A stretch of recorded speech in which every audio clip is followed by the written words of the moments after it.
오늘 말씀 야고보서 2장 1절부터 9절까지 말씀입니다. 야고보서 2장 1절로 9절까지 말씀. 지난 주일에 1장을 끝냈고요. 2장 1절부터 9절까지 말씀을 같이 보도록 하겠습니다. 제가 읽어드리겠습니다. 내 형제들아, 영광의 주 곧 우리 주 예수 그리스도에 대한 믿음을 너희가 가졌으니 사람을 차별하여 대하지 말라. 만일 너희 회당에 금가락지를 끼고 아름다운 옷을 입은 사람이 들어오고 또 남루한 옷을 입은 가난한 사람이 들어올 때에 너희가 아름다운 옷을 입은 자를 눈여겨보고 말하되 여기 좋은 자리에 앉으소서 하고 또 가난한 자에게 말하되 너는 거기 서 있든지 내 발등상 아래에 앉으라 하면 너희끼리 서로 차별하며 악한 생각으로 판단하는 자가 되는 것이 아니냐. 내 사랑하는 형제들아, 들을지어다. 하나님이 세상에서 가난한 자를 택하사 믿음에 부요하게 하시고 또 자기를 사랑하는 자들에게 약속하신 나라를 상속으로 받게 하지 아니하셨느냐. 너희는 도리어 가난한 자를 업신 여겼도다. 부자는 너희를 억압하며 법정으로 끌고 가지 아니하느냐. 그들은 너희에게 대하여 일컫는 바 그 아름다운 이름을 비방하지 아니하느냐. 너희가 만일 성경에 기록된 대로 내 이웃 사랑하기를 내 몸과 같이 하라 하신 최고의 법을 지키면 잘하는 것이거니와 만일 너희가 사람을 차별하여 대하면 죄를 짓는 것이니 율법이 너희를 범법자로 정죄하리라. 아멘. 2장으로 이제 들어왔고요. 원래는 13절까지를 오늘 봐야 되는데 좀 길어서 9절까지 말씀을 읽었습니다. 잠깐만 좀 정리하고 넘어가면요. 야고보서 1장 제일 마지막에 와서야 야고보서의 이 저자가 자기가 하고 싶은 이야기를 드디어 시작한다. 그 말씀이 이제 지난 주일 말씀이었죠. 그러니까 야고보서의 저자가 하고 싶은 이야기가 뭡니까? 결국에는 믿음이라고 하는 것을 행함으로 증명하라. 너희가 가진 그 믿음의 행함으로 어떻게 나타나야 되느냐, 그 이야기를 하고 싶었다라는 거죠. 그리고 그 이야기를 어떻게 표현했느냐 하면 듣기와 그리고 행하기, 듣기와 행함이라고 하는 이 부분을 통해서 이야기하죠. 그리고 행함이라고 하는 것은 말하기와 성내기라는 것을 예로 들어서 설명하고 있다. 이게 1장 이제 마지막 부분의 이야기라는 겁니다. 무슨 말이냐면 듣기와 행함이라고 하는 이 두 가지가 실제로는 유대인들의 회당에서 예배 드릴 때의 3요소가 있다고 말씀을 드렸어요. 그러니까 첫 번째가 하나님을 향한 찬송 경배이고, 두 번째가 구약의 말씀을 듣는 것, 그리고 세 번째가 율법을 행하여 지키는 삶, 이 세 가지인데 이것 가운데 하나님의 말씀을 듣는 그 듣기, 그리고 율법을 행하는 삶에 대한 그 행함, 이 두 가지에 있어서 너희가 무너지고 있는 것이 아니냐라는 것이 바로 1장 마지막 부분의 이야기라는 것입니다. 그러면서 하는 말이 1장 19절 말씀을 보면 이렇게 되어 있죠. 내 사랑하는 형제들아, 너희가 알지니 사람마다 듣기는 속히 하고 말하기는 더디하며 성내기도 더디하라. 무슨 말이냐면 이 유대인 성도들이 이미 듣기는 더디하고 말하기와 성내기는 속히 하고 있었기 때문이죠.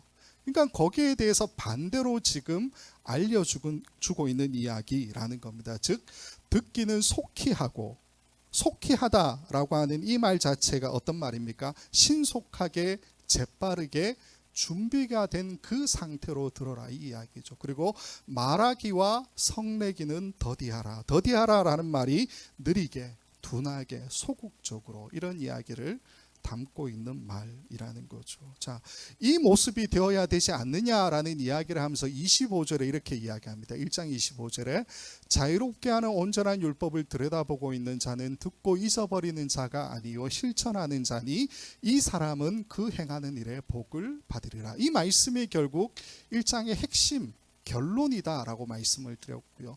자, 이렇게 잊어버리는 자가 아니요, 듣고 잊어버리는 자가 아니요 실천하는 자니, 이 모습이 우리에게 정상적인 모습인데 이 모습을 어떻게 설명하고 있느냐, 그게 바로 26절 27절에 이렇게 이야기합니다.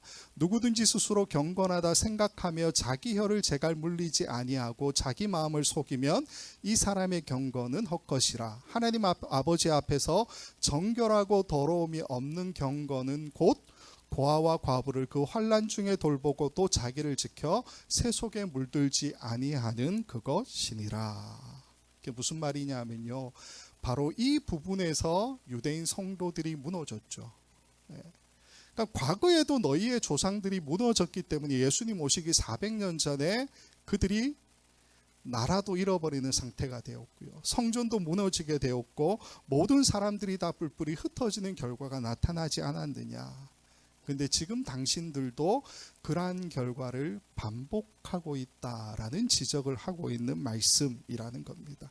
자, 이렇게 1장 이야기가 끝이 났고요. 오늘 본문의 이야기로 이제 들어가는데 2장 1절 말씀을 보면 이렇게 시작합니다. 내 형제들아, 영광의 주 곧 우리 주 예수 그리스도에 대한 믿음을 너희가 가졌으니 사람을 차별하여 대하지 말라. 자, 여기서 제일 앞에 내 형제들아 라고 부르죠. 그러니까 이미 1장에서 편지를 쓰는 수신인들을 불렀어요. 근데 2장 첫 구절에 1절에 내 형제들아 라고 부르고 있는 것은 뭡니까? 쉽게 설명을 드리면 한 박자 쉬고 가는 거예요. 그러니까 화제를 전환하기 위해서 그들을 한 번 더 불러주고 있는 모습이라는 거죠. 그러면서 어떤 이야기를 합니까? 영광의 주 곧 우리 주 예수 그리스도에 대한 믿음을 너희가 가졌으니 사람을 차별하지 말라, 이렇게 이야기하고 있죠. 자, 근데 이게 좀 독특한 게 뭐냐 하면 수식어를 많이 쓰고 있어요. 영광의 주 곧 우리 주 예수 그리스도에 대한 믿음을 너희가 가졌으니, 이렇게 이야기하고 있다라는 거죠. 이 말씀을 세번역으로 보면 어떻게 되어 있냐면요, 나의 형제 자매 여러분, 여러분은 영광의 우리 주 예수 그리스도를 믿고 있으니 사람을 차별하여 대하지 마십시오, 이렇게 되어 있습니다. 그러니까 말의 핵심이 뭐냐 하면요, 내 형제들아 라고 불러주면서, 즉 나의 형제 자매 여러분 이렇게 불러주면서 화제를 전환시키고, 그러면서 당신들이 주 예수 그리스도를 믿고 있는 자들이 아니냐라는 것을 먼저 상기시켜주고 있다라고 하는 거죠. 그리고 그 뒤에 하고 싶은 이야기를 하고 있다라는 겁니다. 자, 근데 좀 독특한 게 뭐냐 하면요, 제가 야고보서 서론할 때도 말씀을 드렸었지만 야고보서가 신약 정경에 포함되지 못했던 많은 이유들이 있습니다. 4가지로 언급을 드렸는데 그 중에 2가지를 다시 말씀을 드리면요, 그 2가지가 뭐냐면, 이 책은, 이 야고보서는 복음적인 내용을 이야기하고 있지만, 그러니까 복음에 대한 이야기가 선포되고 있지만은 실질적으로 그 내용을 들여다보면 복음적인 내용이라고 할 만한 것들이 그리 구체적으로 드러나지 않는다라는 거예요. 그게 한 가지 문제고, 또 하나는 이 편지에는 예수님의 순환, 예수님의 부활, 예수님의 고난에 대한 이야기가 전혀 나타나 있지 않다라는 것이 정경화되는 데 있어서 굉장히 중요한 문제로 작용했다. 그러니까 정경화되지 못하는 이유들로 언급되었다, 그 이야기죠. 자, 왜 이 말씀을 다시 드리느냐 하면요, 야고보서 전체에서 예수 그리스도가 언급되어 있는 부분이 2장 1절 이것하고 그리고 나머지 한 절밖에 없습니다. 딱 2군데 나와요. 예수 그리스도를 언급하고 있는. 그럼 나머지는 어디 있느냐? 우리가 이미 봤던 1장 1절에 나옵니다. 1장 1절 말씀 보면 하나님과 주 예수 그리스도의 종 야고보는 이런 식으로 되어 있어요. 제가 왜 이 말씀을 드리느냐 하면요, 사실 2장 1절의 말씀과 1장 1절의 이 말씀에서 예수 그리스도라고 하는 이 말을 빼도 문맥적으로 전혀 문제가 없습니다. 이런 부분이 바로 야고보서가 정경화될 수 없었던 이유들 중에 하나다라는 거예요. 2장 1절 말씀은 영광의 주 곧 우리 주에 대한 믿음을 너희가 가졌으니, 이렇게 해도 되고요. 1장 1절의 말씀은 하나님의 종 야고보, 이렇게 써도 아무 지장이 없다라는 겁니다. 자, 그러면 왜 이 저자는 굳이 생략해도 되는 예수 그리스도라는 이 말을 쓰고 있을까요? 그것도 굉장히 화려한 수식어를 쓰죠. 어떻게 이야기합니까? 영광의 주 곧 우리 주 예수 그리스도 이렇게 언급하고 있다라는 겁니다. 1장 1절의 인사말이야 사도 바울도 자주 쓰는 표현이잖아요. 그거는 뭐 편지의 형식이다 이렇게 이해할 수 있지만 이 야고보서의 2장에 와서 다시 예수 그리스도를 언급하고 있는 그 이유는 무엇이냐라는 겁니다. 우리가 잊지 말아야 될 사실은 뭐냐 하면요, 야고보서가 문제가 많은 서신으로 그렇게 취급된 것은 사실이죠. 그러나 이 야고보서 안에 예수 그리스도를 언급하고 있는 말이 적다 할지라도 이 편지는 예수 그리스도를 향한 믿음에 호소하는 편지라는 겁니다. 무슨 말이냐면 편지를 받아보는 유대인들에게 그들의 믿음에 호소하면서 굉장히 민감한 내용을 지금 말하려고 하고 있다라는 겁니다. 즉 누구의 권위에 지금 빗대어서 호소하는 겁니까? 예수님의 권위에 빗대어서 호소하죠. 그러니까 야고보서의 저자가 자기를 향한 충성심에 지금 그들에게 호소하는 게 아니고요, 예수 그리스도에 대한 충성심을 향해서 그들에게 호소하고 있다라는 겁니다. 그러면서 믿음의 대상인 그 예수 그리스도와 너희의 삶이 전혀 반대되는 행위로 나타나고 있지 않느냐라는 그 민감한 이야기를 지금 꺼내려고 하고 있다라는 거예요. 그러면 지금 하려고 하는 그 굉장히 예민한 민감한 그 이야기가 뭐냐? 오늘 본문 2장을 보게 되면 차별이라고 이야기하고 있죠. 2장 2절과 3절 말씀을 보면 이제 구체적으로 이렇게 나옵니다. 만일 너희 회당에 금가락지를 끼고 아름다운 옷을 입은 사람이 들어오고 또 남노한 옷을 입은 가난한 사람이 들어올 때에 너희가 아름다운 옷을 입은 자를 눈여겨보고 말하되 여기 좋은 자리에 앉으소서 하고 또 가난한 자에게 말하되 너는 거기 서 있든지 내 발등상 아래에 앉으라 하면 이렇게 되어 있죠.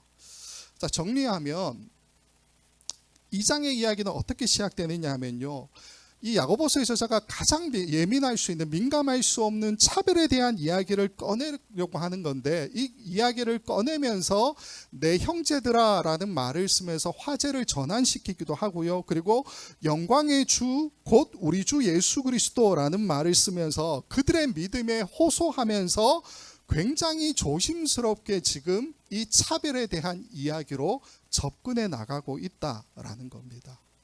자, 그러면 우리가 해결해야 될 문제가 있죠. 왜 이 차별의 문제가 그들에게 예민한 문제, 민감한 문제일까요?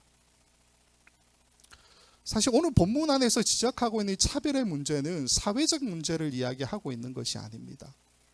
그들의 공동체 안에서 일어나고 있는 차별에 대한 이야기를 지적하고 있는 것이죠. 이게 무슨 말이냐면 그들의 믿음과 연관해서 차별이라고 하는 문제가 발생되고 있다라는 거예요. 믿음하고 동떨어진 이야기가 아니고 믿음하고 연결해 볼 때에 그들에게 차별의 문제가 나타나고 있다는 거죠. 이렇게 생각해 보면 그들의 차별의 행위가 문제이든 아니면 그들의 믿음이 문제이건 아니면 그 둘 다 문제일 가능성이 많겠죠. 유대인들이 속해 있는 그 공동체 안에 차별이라고 하는 말은 사실 어울리는 단어가 아니지요. 구약의 말씀, 즉 율법을 보게 되면 차별에 대해서 계속해서 경고해 주는 말씀이 상당히 많이 나타나 있습니다. 오늘 말씀도 보면요, 2장 2절에 이 차별의 사건이 어디에서 일어났다라고 이야기하냐면 회당에서 일어났다라고 이야기하고 있습니다. 이 회당이라는 말이 시나고게라는 단어인데 유대인 회당을 의미하기도 하지만 일반적인 모임의 장소, 집회의 장소라는 의미를 가지고 있는 단어이기도 합니다. 그래서 사실 여기에 나오는 회당을 유대인 회당이라 불러도 되고요, 아니면 유대인 성도들이 모였던 집회 장소, 모임의 장소 이렇게 불러도 상관은 없습니다. 어쨌건 의미가 달라지지는 않는다라는 겁니다. 회당은 지난 시간에도 말씀을 드렸었지만 성전이 무너지고 난 다음에 유대인들의 어떤 신앙의 중심지 혹은 그들이 이제 사회적인 어떤 구심점의 역할을 했던 것이 바로 회당이라는 거죠. 그러니까 이 회당이 원래 성전에 행했던 가장 중요한 기능이 뭡니까? 그러니까 제사를 통해서 죄사함을 받는 거죠. 근데 그 기능을 할 수는 없어요. 그 기능을 할 수는 없지만 무엇이 이루어졌습니까? 하나님을 향한 예배가 거기에서 이루어졌다 있다라는 것이죠. 교회가 없는 곳, 교회가 있든지 간에 어쨌건 유대인 성도들은 회당, 즉 자신들의 집회 초소에서 함께 모여서 신앙생활을 했었는데, 그들이 회당을 통해서 신앙생활을 했다라는 이야기는 어떤 의미를 담고 있느냐 하면, 유대인 회당에서 벌어졌던 모든 예배가 그대로 옮겨져 오는 형식을 취했다라는 의미를 가지고 있다는 겁니다. 즉 회당에서 드려지는 예배의 세 가지, 아까 말씀을 드렸죠. 하나님을 향한 찬송인 경배, 그리고 구약의 말씀을 듣는 것, 그리고 율법을 실천하는 삶. 이 세 가지가 이루어지는 것이 회당이라는 거죠. 그리고 오늘 본문에 지금 지적하고 있는 이 문제는 뭡니까? 차별의 문제는 바로 그들이 말씀을 지키는, 율법을 지키는, 목숨을 걸고서 지키는 그 문제에 관해서 이야기하고 있는 것이다 라는 것입니다. 회당에서도 어울리지 않는 그 차별의 이야기, 하나님의 말씀에도 여기에 대해서 계속해서 경고해 주고 있는데, 왜 너희의 모임 안에서는 차별의 이야기가 너무나도 당연하게 나타나고 있느냐, 그 이야기를 하고 있다는 것이죠. 자, 그러면 구약의 말씀 가운데 율법은 차별을 어떻게 이야기하고 있을까요? 야고보서에도 그 이야기가 먼저 나옵니다. 일단 야고보서의 저자가 힌트를 주는데 2장 8절과 9절 말씀을 보면 이렇게 기록합니다. 너희가 만일 성경에 기록된 대로 내 이웃 사랑하기를 내 몸과 같이 하라 하신 최고의 법을 지키면 잘하는 것이거니와, 만일 너희가 사람을 차별하여 대하면 죄를 짓는 것이니 율법이 너희를 범법자로 정죄하리라. 여기 8절에서 말하고 있는 최고의 법이라고 하는 것이 결국은 율법을 이야기하는 거죠. 근데 이 최고의 법이라는 이 이야기가 어디에 말씀을 가지고 오느냐면 레위기 19장의 말씀을 가지고 옵니다. 근데 그 레위기 19장의 말씀은 어떤 내용으로 구성되어 있냐면요, 그냥 10계명의 더 확장된 형태, 이렇게 보시면 돼요. 그러니까 10계명은 단답식으로 딱딱딱딱 되어 있잖아요. 근데 이걸 좀 더 풀어서 설명해 주고 있는 것이 바로 레위기 19장의 말씀이라고 보면 돼요. 그 야고보서의 저자가 지금 여기에서 이제 최고의 법이라는 것을 이야기하면서 레위기 19장의 말씀을 가지고 오는데, 그 레위기 19장의 말씀을 보면 차별에 대한 이야기가 많이 나옵니다. 특별히 형제 사랑에 대한, 이웃 사랑에 대한 이야기가 아주 많이 등장을 해요. 한 세 군데만 살펴보도록 할게요. 레위기 19장 9절부터 10절에 이런 말씀이 있습니다. 너희가 너희의 땅에서 곡식을 거둘 때에 너는 밭 모퉁이까지 다 거두지 말고 내 떨어진 이삭도 줍지 말며 내 포도원의 열매를 다 따지 말며 내 포도원에 떨어진 열매도 줍지 말고 가난한 사람과 거류민을 위하여 버려두라. 나는 너희의 하나님 여호와이니라. 여기에 보면 가난한 사람이라고 지정하고 있는 것을 보게 되죠. 19장 13절 14절에도 이렇게 되어 있습니다. 너는 내 이웃을 억압하지 말며 착취하지 말며 품꾼의 삭슬 아침까지 밤새도록 내게 두지 말며 너는 귀먹은 자를 저주하지 말며 맹인 앞에서 장애물을 놓지 말고 내 하나님을 경외하라. 나는 여호와이니라. 여기서 언급된 이 이웃이라는 말은 결국 뭡니까? 귀먹은 자, 맹인 이렇게 이야기하죠. 그러니까 가난한 자, 연약한 자들, 이런 사람에 대한 이야기라는 겁니다. 19장 15절로 18절 말씀에도 이렇게 기록합니다. 너희는 재판할 때에 불의를 행하지 말며 가난한 자의 편을 들지 말며 세력 있는 자라고 두둔하지 말고 공의로 사람을 재판할지며 너는 내 백성 중에 돌아다니며 사람을 비방하지 말며 내 이웃의 피를 흘려 이익을 도모하지 말라. 나는 여호와이니라. 너는 내 형제를 마음으로 미워하지 말며 내 이웃을 반드시 견책하라. 그러면 내가 그에 대하여 죄를 담당하지 아니하리라. 원수를 갚지 말며 동포를 원망하지 말며 내 이웃 사랑하기를 내 자신과 같이 사랑하라. 나는 여호와이니라. 결국 19장 18절에 나오는 이 말씀이 오늘 우리가 보고 있는 야고보서 2장에서 동일하게 이야기되어지고 있는 그 최고의 법에 대한 말씀이라는 겁니다. 제가 아까 잠깐 서론으로 1장을 정리하면서 1장의 제일 마지막의 말씀 26절, 27절이 이렇게 끝이 난다라고 말씀을 드렸어요. 누구든지 스스로 경건하다 생각하며 자기 혀를 제갈 물리지 아니하고 자기 마음을 속이면 이 사람의 경건은 헛것이라. 하나님 아버지 앞에서 정결하고 더러움이 없는 경건은 곧 고아와 과부를 그 환난 중에 돌보고 또 자기를 지켜 새 속에 물들지 아니하는 그것이니라. 무슨 말씀을 드리고 싶으냐면요, 결국 1장 마지막에 나오던 이 말씀과 2장에 지금 연결되어지고 있는 차별의 이야기는 계속 진행되고 있는 같은 이야기라는 겁니다. 경건, 다른 말로 뭡니까? 고아와 과부를 그 환난 중에 돌보는 것, 새 속에 자기를 지켜 물들지 않는 것, 그걸 이야기하고 있죠. 이 이야기가 조금 더 구체화되어서 나타나는 내용이 뭡니까? 오늘 2장에 우리가 함께 살펴보고 있는 차별에 관한 이야기라는 겁니다. 자, 그러면 왜 야고보서의 저자는 행함이라고 하는 것의 첫 번째의 문제로 지금 거론하는 게 차별이에요, 차별. 왜 이 이야기를 가장 먼저 언급하고 있을까요? 왜 그럴까요? 지난 시간에도 말씀을 드렸지만은 이 부분이 결국은 그들의 조상들이 이미 넘어졌던 부분이기 때문이죠. 그들의 조상들, 예수님 오시기 400년 전에 이미 그들이 실수하여 넘어졌던 그 부분, 오늘 너희가 영광의 주 곧 우리 주 예수 그리스도를 믿는다고 하면서도 또다시 반복해서 넘어지고 있는 모습이 나타나고 있는 것이 아니냐, 그 이야기를 하고 있다라는 겁니다. 사실요, 살펴보면 이 야고보서가 쓰여지는 이 시대의 차별이라고 하는 것은 굉장히 당연한 사회 제도이지요. 그러니까 2세기 말 3세기 초 우리가 야고보서를 그렇게 이제 배경으로 보고 있는데, 이때 로마 사회는 노예제도 허용되었었고요. 그리고 신분의 제도라는 것이 일반화되어 있는 그런 사회였다는 겁니다. 한마디로 말하면 불평등한 계급 사회, 이렇게 정의할 수가 있겠지요. 유대인 사회도 마찬가지였습니다. 불평등한 계급 사회를 인정하고 있죠. 왜냐하면 구약의 말씀이나 신약의 말씀에도 여전히 종에 대한 하나님 말씀도 나오고요, 주인에 대한 하나님의 말씀도 나와 있다라는 겁니다. 따라서 불평등한 계급 사회 안에서 지금 우리가 이야기하는 차별의 문제, 즉 빈부에 따라서 사람을 차별하고 있는 이 문제는 너무나도 당연하게 아주 쉽게 일어나는 일이라는 것이죠.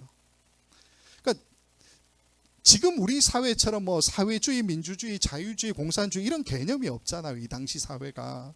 그러니까 이런 정립이 없는 이 사회 자체에서 실질적으로 차별의 문제라는 것을 인식할 수 있느냐, 쉽지 않죠. 이 시기 로마 사회는 공화정으로 움직이는 사회였습니다. 원래 로마는 공화정으로 그렇게 탄생했었죠. 공화정은 의회 민주주의의 기본적인 형태, 이렇게 이야기합니다. 근데 원로원이 이제 300명으로 구성이 돼요. 300명의 원로원을 통해서 나라를 다스리는 그러한 제도인데, 사실은 따지고 보면 엘리트주의 정치입니다. 엘리트주의 정치. 즉 모든 부와 명예의 정점에 있었던 귀족들이 권력도 나누어지는 그런 형태를 가지고 있었다라는 거죠. 이게 로마 사회의 정치 형태였는데 BC 한 43년경에 이 제도가 바뀝니다. 그전에도 한번 바뀌었었지만 제2 삼두 정치 시대, 이렇게 이야기하는데 뭐 쉽게 설명하면 황제가 3명이 다스리는 그러한 시대로 바뀌게 돼요. 그러니까 옥타비아누스, 안토니우스, 그리고 레피두스라고 하는 3명의 왕에 의해서 로마가 다스리게 되는데, 내전을 통해서 옥타비아누스가 모든 것을 다 장악하게 돼요. 그러면서 이제 본격적으로 어떤 제도가 자리 잡느냐며 황제 제도가 자리 잡게 됩니다.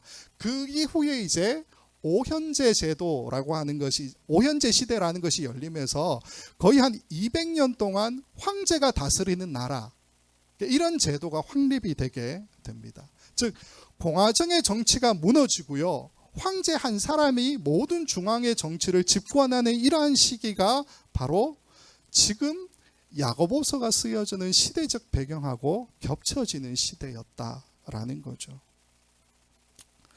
쉽게 말씀을 드리면 지금 우리가 차별이라는 것을 사회적 배경으로 살펴보고 있잖아요. 무슨 말이냐면 이 당시의 사회적 분위기는 권력이 한 사람에게 집중되어 있고요, 사회적으로 차별이라고 하는 것이 너무나도 당연한 시대였다라는 겁니다. 이러한 분위기에서 차별에 대해서 경고하고 지적하는 이야기를 한다. 그러니까 이건 어떤 의미입니까? 사람이 약간 또라이거나 아니면 좀 진보적이거나 좀 미래지향적이거나 이렇게 우리가 긍정적으로 해석할 수도 있는 거죠. 자, 어쨌건 지금 야고보서의 전하는 무엇을 이야기하고 있습니까? 세상이 당연하게 여기는 이 차별, 그들은 제도로 이것을 가지고 있다는 거예요. 그러나 이 차별이라고 하는 것이 공동체 안에서 공공연하게 일어나는 모습, 특별히 이게 빈부의 차별이죠. 빈부의 차별. 여기에 관해서 지적하고 있는 말씀이라는 겁니다. 왜 이것을 지적할까요? 원래 초대교회의 모습은 이것과는 거리가 멀었기 때문이죠. 사도행전 2장 44절로 47절 말씀 우리가 잘 알죠. 이 말씀을 보면 이렇게 되어 있습니다. 믿는 사람이 다 함께 있어 모든 물건을 서로 통용하고 또 재산과 소유를 팔아 각 사람의 필요를 따라 나눠주며 날마다 마음을 같이하여 성전에 모이기를 힘쓰고 집에서 떡을 떼며 기쁨과 순전한 마음으로 음식을 먹고 하나님을 찬미하며 또 온 백성에게 칭송을 받으니 주께서 구원받는 사람을 날마다 더하게 하시니라. 4장에 가도 똑같은 이야기가 나오는데 4장 32절을 보면 이렇게 되어 있습니다. 믿는 무리가 한 마음과 한 뜻이 되어 모든 물건을 서로 통용하고 자기 재물을 조금이라도 자기 것이라 하는 이가 하나도 없더라. 사도행전은요, 특별히 빈부의 차별에 대해서 분명히 아니다, 우리는 그런 공동체를 지향하고 있지 않다라고 이야기하고 있죠.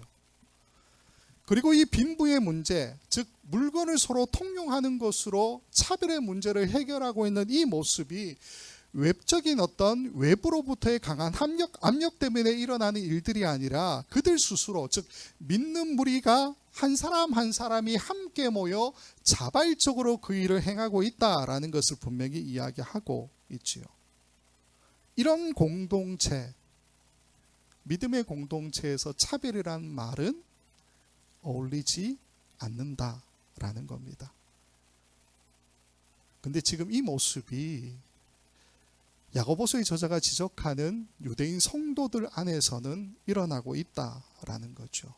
그들이 회당에 모일 때에 금가락지를 끼고 아름다운 사람이 나타나면 좋은 자리에 앉으라라고 이야기하고, 남노한 옷을 입은 사람이 나타나면 여기 서 있든지 아니면 내 발등상 밑에 앉으라, 그렇게 이야기하고 있다라는 겁니다. 정리하면 2장의 오늘 이야기는 차별에 관한 이야기입니다. 예수 그리스도를 향한 믿음을 가지고 있다고 이야기하는 이 교회 공동체에서 세상에서나 당연하게 여겨지는 그 차별, 그 제도가 자연스럽게 들어오고 있는 이 모습을 경고하고 있는 이야기죠. 왜 이것을 경고합니까? 유대인 성도들이죠. 자기들은 유대인이라는 자부심을 가지고 있고 여전히 율법을 행하는 것, 지키는 것에 있어서 목숨을 거는 이 사람들에게 그들의 말씀에도 율법에도 차별이 기록되어 있지 않는데 왜 당신들이 모이면 그 차별이 자연스럽게 나타나고 있느냐라는 것을 지적하고 있는 이야기라는 겁니다. 그러면서 2장 4절 말씀을 보면 이렇게 이어갑니다. 너희끼리 서로 차별하며 악한 생각으로 판단하는 자가 되는 것이 아니냐. 이 판단하는 자라고 하는 말이 4장에 가면 또 나오거든요. 4장 11절에 이렇게 되어 있습니다. 형제들아 서로 비방하지 말라. 형제를 비방하는 자나 형제를 판단하는 자는 곧 율법을 비방하고 율법을 판단하는 것이라. 네가 만일 율법을 판단하면 율법의 준행자가 아니요 재판관이로다. 자, 이 4장 11절 말씀을 보면 간단하게 생각하면요, 판단하는 자는 지금 무엇을 판단하는 겁니까? 형제를 판단하는 게 아니고요, 율법을 판단한다라고 규정하고 있죠. 하나님이 주신 율법, 목숨을 지켜 바쳤던 그 율법, 사실 그 율법을 판단할 수 있는 사람은 누구밖에 없습니까? 하나님밖에 없지요. 하나님밖에 없음에도 불구하고 사람인 그들 자신이 스스로 판단하는 자가 되어 있다라는 이야기입니다.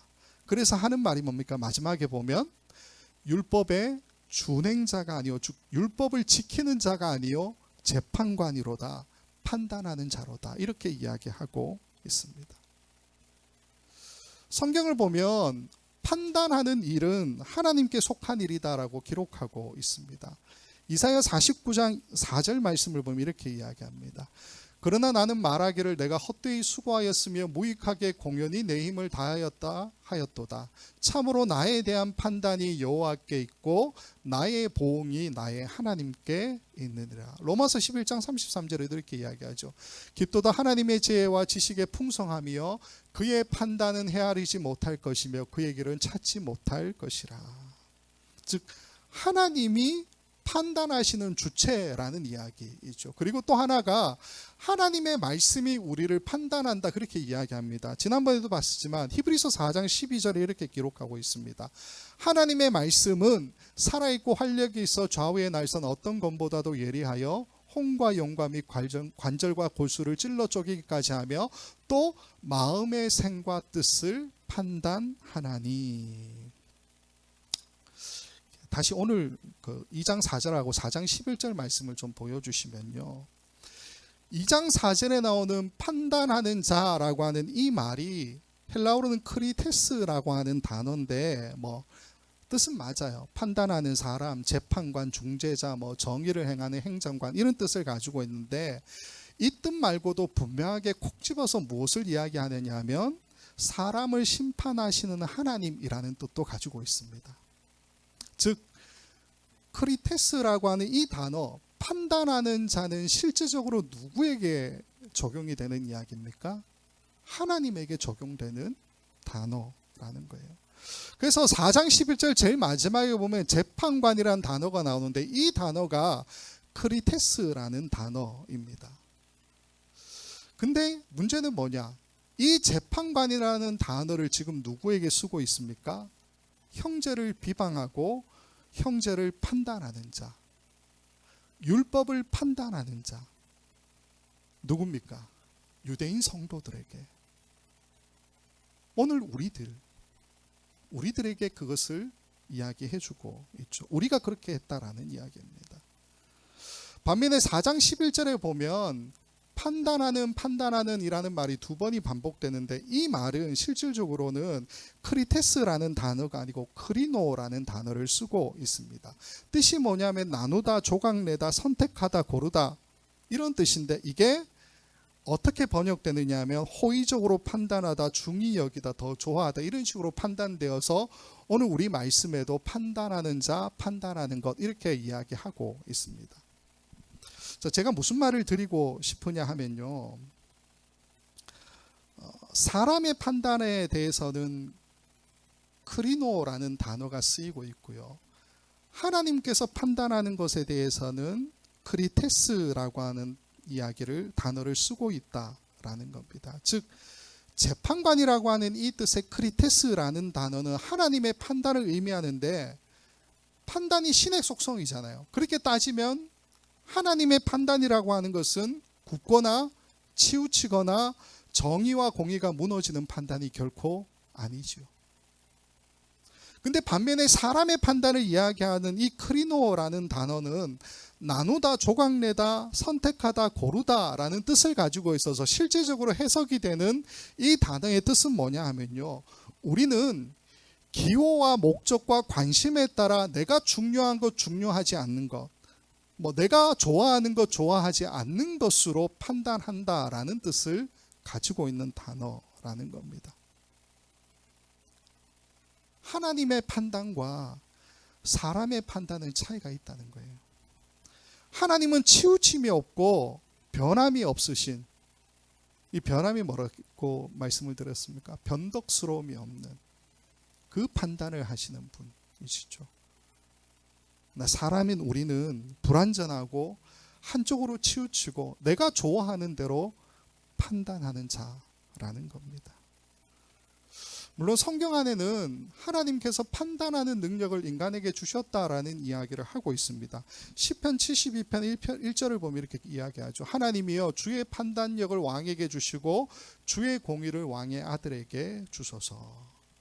누가가 쓴 사도행전의 말씀을 보면요, 사람에게 주어진 이 판단의 능력이 어떻게 사용되어야 하느냐라는 것에 대한 힌트가 나옵니다. 사도행전 4장 19절 말씀을 보면 이렇게 기록합니다. 베드로와 요한이 대답하여 이르되 하나님 앞에서 너희의 말을 듣는 것이 하나님의 말씀을 듣는 것보다 옳은가 판단하라. 즉 원래 우리 사람에게 주셔서 우리가 사용해야 되는 이 판단의 능력은 어떻게 사용하는 것이 정상입니까? 이 사도행전 4장 19절의 말씀을 보면 너희의 말, 즉 세상의 말과 하나님의 말 사이에서 내가 무엇을 들어야 될 것인가, 내가 무엇을 따라가야 될 것인가를 결정할 때 사용하는 판단 능력이라는 거죠. 여기에 사용되어야 한다라는 겁니다. 그런데 오늘 야고보서의 말씀을 보면 저자가 뭘 지적합니까? 이 판단의 능력이 어디에 사용되느냐? 빈부에 따라서 사람을 차별하는 데에 사용되고 있다라고 지적하고 있다라는 겁니다. 그러면서 이 이야기의 맨 마지막 부분에 이 야고보서의 저자가 이런 이야기를 합니다. 2장 9절, 10절, 13절입니다. 만일 너희가 사람을 차별하여 대하면 죄를 짓는 것이니 율법이 너희를 범법자로 정죄하리라. 누구든지 온 율법을 지키다가 그 하나를 범하면 모두 범한 자가 되나니 긍휼을 행하지 아니하는 자에게는 긍휼 없는 심판이 있으리라. 긍휼은 심판을 이기고 자랑하느니라. 말씀을 좀 맺도록 하겠습니다. 유대인들이 지키는 그 율법에 대한 이야기가 아니라 할지라도 우리에게 주신 하나님 말씀 안에는 차별에 대한 많은 이야기가 나타나 있지요.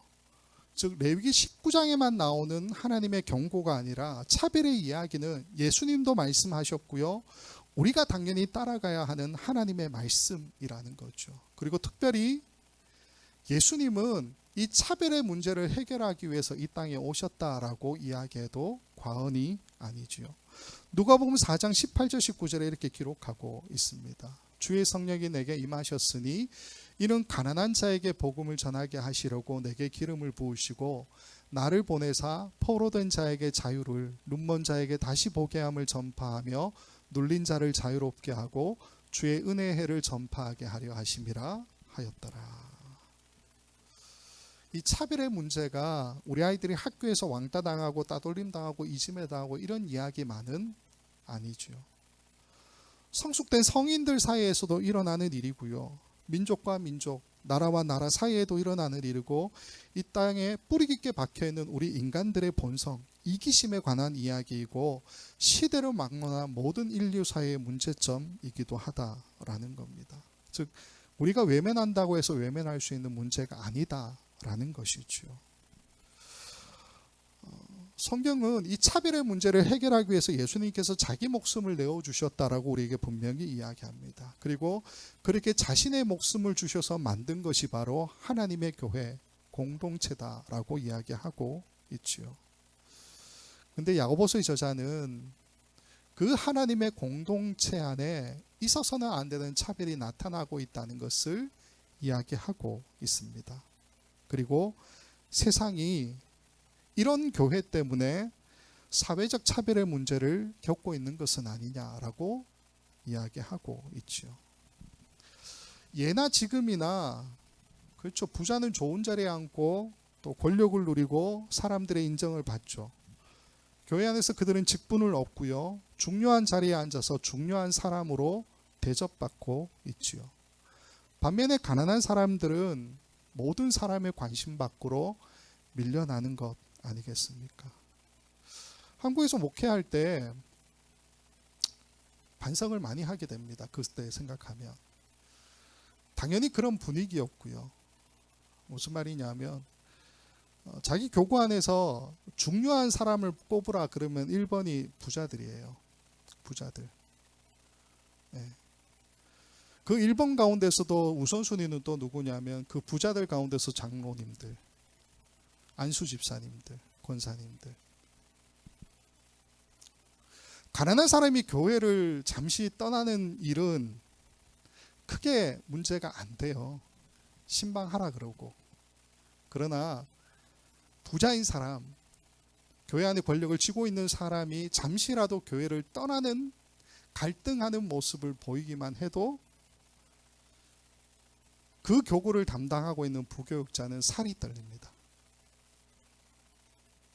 우리가 목회하고 있는 교회의 현실이 그렇다라는 거죠. 이게 정상이겠느냐라는 겁니다. 또한 힘 있는 교회들이 세상의 권력을 탐하고 결탁하지요. 사실은 가난한 자, 힘없는 자 이런 사람들을 대변해야 되는 이 교회가 오히려 세상을 차별하고 있는 모습을 보여주고 있는 것은 아닐까요? 왜 교회 안에 하나님의 말씀을 지킨다고 하는 이 공동체 안에 세상에서나 있을 법한 이 차별의 이야기가 계속해서 대두되고 있을까요? 1장 18절 말씀을 보면 이렇게 기록하고 있죠. 야고보서 1장 18절 말씀 없나요? 그가 그 피조물 중에 우리로 한 천 열매가 되게 하시려고 자기의 뜻을 따라 진리의 말씀으로 우리를 낳으셨느니라 이렇게 기록하고 있습니다. 하나님의 목적은 뭐냐면요, 우리로 하나님의 첫 열매가 되게 하시겠대요. 원래 첫 열매는 예수 그리스도죠. 그 예수 그리스도를 따라 우리도 동일하게 하나님의 첫 열매가 되게 하시겠다라는 이야기입니다. 첫 열매라고 하는 이 단어가 실질적으로 하나님께 바쳐지는 모든 소산, 재물의 처음 것을 이야기하는 단어입니다. 무슨 말입니까? 하나님은 우리가 첫 열매가 되기를 원하시는데 우리는 그걸 원하지 않아요. 우리는 내가 죽기 싫어하고요, 내가 세상을 위한 제물로 드려지는 것을 거부하죠. 교회가, 공동체가 그것을 거부하면 그 역할은 아무도 감당할 수가 없습니다. 그래서 오늘 본문 2장 12절을 보게 되면요, 이 야고보서의 저자가 우리 마음 가운데 콕 찔르는 이런 이야기를 하고 있습니다. 2장 12절, 너희는 자유의 율법대로 심판받을 자처럼 말도 하고 행하기도 하라. 자유의 율법대로 심판받을 자처럼 말도 하고 행하기도 하라. 여기에 언급된 자유의 율법이 1장 25절에 나왔던 자유롭게 하는 온전한 율법과 동일한 이야기입니다. 즉 결론은 뭡니까? 1장 말씀의 가장 중요한 결론이 1장 25절이라고 말씀을 드렸죠. 듣고 잊어버리는 자가 아니요 실천하는 자니 그 사람은 그 행하는 일의 복을 받으리라. 차별의 문제에 관해서도 이 야고보서 저자는 우리에게 무엇을 이야기하냐면요, 너희는 차별이 없는 자유롭게 하는 그 온전한 율법을 듣고 행하는 자, 실천하는 자가 되어야 되지 않겠느냐, 그 이야기를 우리에게 결론으로 던지고 있다라는 것입니다. 사랑하는 우리 성도 여러분, 오늘 말씀이 우리 자신을 다시 한번 들여다보는 말씀이 되었으면 좋겠습니다. 나 자신도 혹시나 알게 모르게 사람을 차별하고 있지 않습니까? 혹은 우리가 몸담은 이 사회, 세상에 대해서 또 차별하고 있지는 않습니까? 우리가 금요일 이 시간마다 항상 하는 기도가 있죠. 마지막 기도인데 저는 이렇게 기도문을 썼었습니다. 나 아닌 다른 사람들, 우리 가족이 아닌 다른 가정들, 우리 교회가 아닌 이 땅의 모든 교회들, 성도들이 아닌 복음 안에 있지 않은 세상 사람들을 위해서 함께 기도합시다. 저는 이 기도가 차별을 엄하게 경고하고 있는 오늘의 이 말씀을 따라가는, 즉 차별 없는 세상을 기대하고 있는 기도가 아닐까 하는 생각이 듭니다. 간절히 바라기는 나의 경계 때문에 하나님의 역사를 우리가 좁히지 않았으면 좋겠습니다.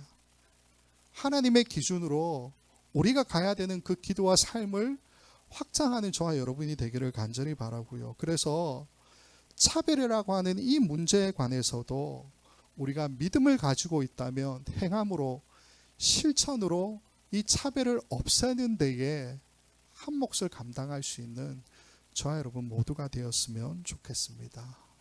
그 길로 함께 가며 하나님을 온전하게 예배하는 우리 원커뮤니티의 모든 성도들도 이 온라인으로 예배에 참여하는 모든 분들 되시기를 주님의 이름으로 간절히 축원을 드립니다. 기도하겠습니다. 좋으신 아버지 하나님, 이 땅에 있는 모든 차별의 문제가 당연한 것이지만 오늘 우리의 공동체 안에서 차별의 문제가 나타나는 것에 관해서는 심각하게 생각해야 되는 우리들임을 말씀을 통해서 다시 한번 깨닫게 됩니다. 야고보서의 저자가 살았던 그 시대의 모든 차별들은 지금 우리가 경험하는 것보다 어쩌면 더 극심한 차별의 문제일 수도 있겠지요. 그러나 어쨌건 그 차별이 우리의 공동체 안에서 나타나고 있고 우리의 공동체를 통해 세상에 악영향을 또한 주고 있다면 우리 자신들을 돌아보는 것이 너무나도 당연한 일 아니겠습니까? 오늘 저자가 지적하고 있는 이 차별에 대한 문제, 하나님, 율법을 지킨다고 이야기하는 유대인 성도들에게서도 나타나는 문제라면 오늘 우리들에게도 나타나는 문제임을 고백합니다. 간절히 바라기는 이 시간 이 말씀을 통해 우리 자신을 돌아보게 하여 주시고 우리를 통해 형제를 사랑하고 내 목숨을 내어줄 정도로 사랑하는 예수 그리스도의 그 모습을 닮아가는 그 모습이 우리에게 없지는 않은지 다시 한번 생각하고 고민하고 기도하는 우리 모두가 되게 하여 주시옵소서. 그래서 우리의 공동체 안에 하나님 주신 사랑과 은혜가 함께 나누어지게 하여 주시고 이 사랑과 은혜가 세상으로도 동일하게 계속해서 뻗어나가는 그런 귀한 우리의 공동체가 되도록 허락하여 주시옵소서. 감사하고 예수님의 이름으로 기도하옵나이다. 아멘.